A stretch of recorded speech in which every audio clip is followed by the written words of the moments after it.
Hello guys, Basil Famas here, and today I have a magical Musketeer deck, and this is a little bit different than like the single duel I did.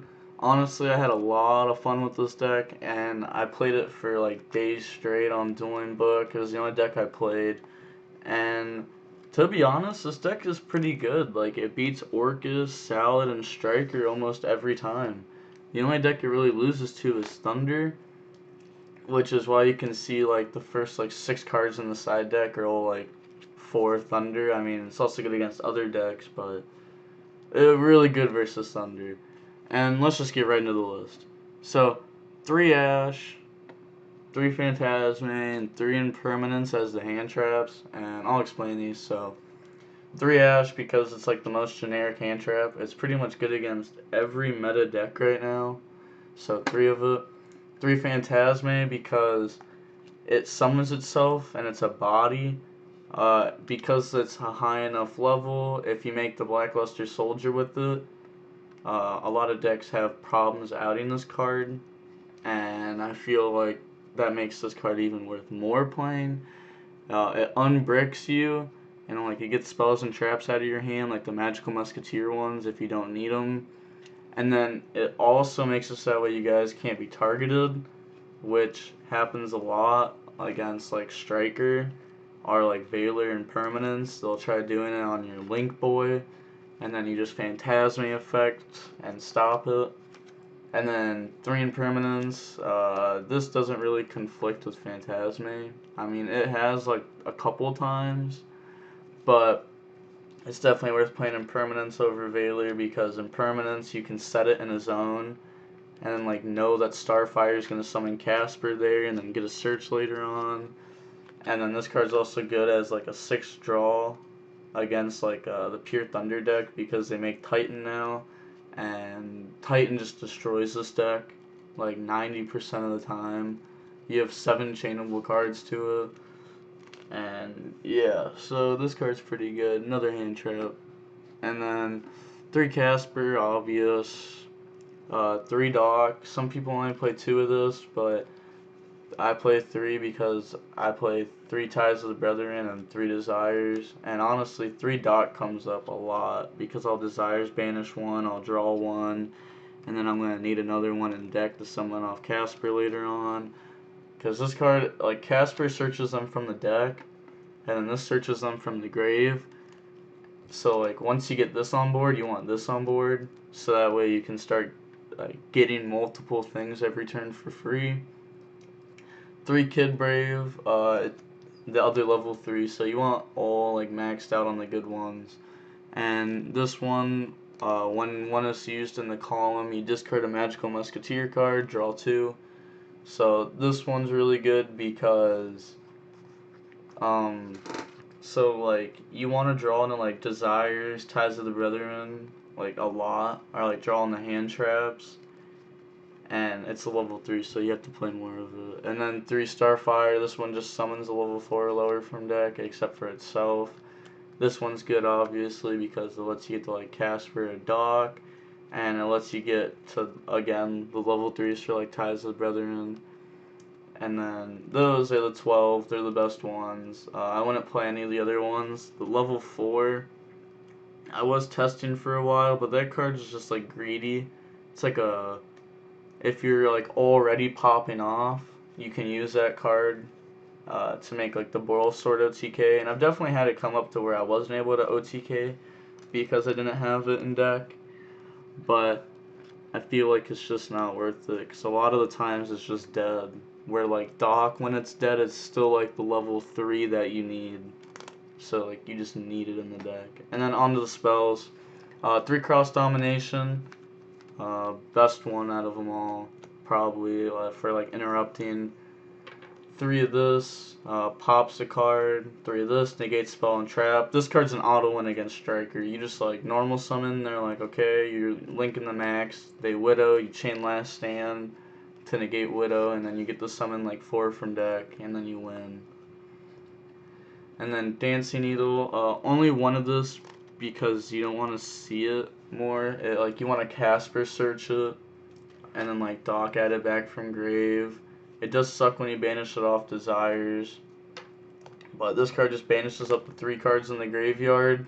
So against like Orcus, Striker, Salad, even Pure Thunder, it's like another card to interrupt Titan, and then it banishes Thunder Dragon Fusion from grave. 3 Ties of the Brethren. You activate this card turn 1, you win. And if you activate this card like turn 2, like they play and then you go. If you activate this card, a lot of the times you can like blow through their board and end with like 5 cards in hand and like 2-3 monsters on board. This card's really good. The list I topped the PPG that didn't play this, I'm surprised. This card's insane. And then 3 Desires. This, if you don't play 3 of this in this deck, you're bad, because Pot of Extravagance, not good. It banishes like your Link Boys. And then also you can't have a monster face up when you do it, because it has to be at the start of the main phase, so you'd have to have a monster live a turn. And then this, you could just be like, normal summon Casper, Desires. They Ash Desires, you don't even care because you still get a Casper search. Upstart, because consistency, and even if you played like 41, you'd still play it just because it makes these guys trigger. And then 2 Instant Fusion. This was like the only like open slot left in the deck. I felt like all their 38 slots were just perfect. And then this was either going to be Instant Fusion or Called by the Grave. But I felt like Instant Fusion was better because when you go first, it always does something compared to Called by, where you have to set it if they don't have a hand trap. And then like this lets you end on like a Link Karibo, which doesn't sound that good, but it makes it so they can't just like normal summon attack Magical Musketeer with like a Flame Buffer low, and then you have to out it. And then this card's also just really good going second, because you can just normal summon Instant Fusion, and then you get an effect, and then really good obviously. Side deck, 2 Electric Virus, Mind Control. You do this because okay, so like you want to have these like 3 Anti-Magic Arrow, 3 Super Poly, Mind Control versus like Salad, and then this card's just better versus like the Thunder deck.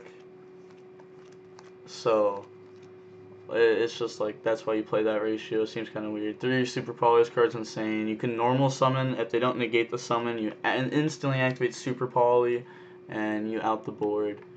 3 Twin, back row decks, 3 Anti-Magic Arrow, best side deck card. You just go battle phase, activate, main phase 2, normal summon, link away in the max, effect summon 4 from deck, and then you win, because all their cards that are set are like Judgments and other stuff like that, and then your deck's just gonna keep rolling every turn, and you just win from there. 3 Summon Limit. Everyone sides out Spell and Trap Destruction, like sides it out against this deck, because you don't set the cards in this deck. So if you see Summon Limit, you win.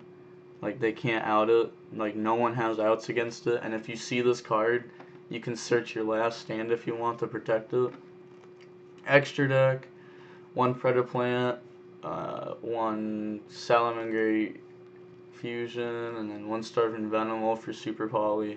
I was playing a Panzer over Predaplant Drago, and then the UDS was won by Pure Thunder, and now people are overplaying that on dueling books, so I had to put this in there. 1000 Eyes Restrict, really good. Link Karibo, really good. 3 Max, the reason why I built the deck. You probably go through like 2 or 3 in like a grindy duel. A lot of the times once you summon 1, if it goes off, you just win, because you just summon like 3 from deck, or you search 3 from deck, and you like interrupt all their plays. Phoenix works really well because the link points down. Boral Sword to go for the game. Blackluster Soldier. You just summon this with like Phantasme to make a card that's really hard to out. 1 Unicorn.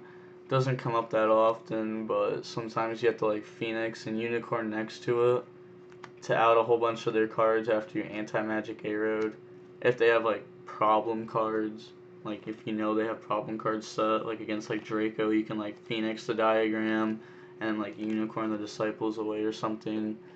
And then hip card, you do this pretty much just if like you flip summon limit, you want your monsters to be big enough to where you don't need to do a whole bunch of link plays. And if you have this card on board, all your monsters become big enough to attack over pretty much anything that they're summoning. And then if this dies, you get to add one back.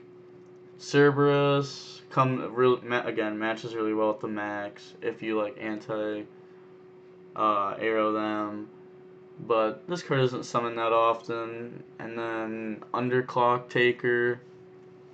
I'd say this is probably the least summoned one, but it definitely comes up with like Phantasme, where you just like have this and Phantasme next to it, and you make their guy lose 24 to be able to attack over for a whole bunch. And it comes up with the Solomon Great card too, because it makes it so that way like if their current attack is different from the original attack, double damage. And that also comes up with this too, the Cross Domination, and you can just make your guy attack for 8,000 damage.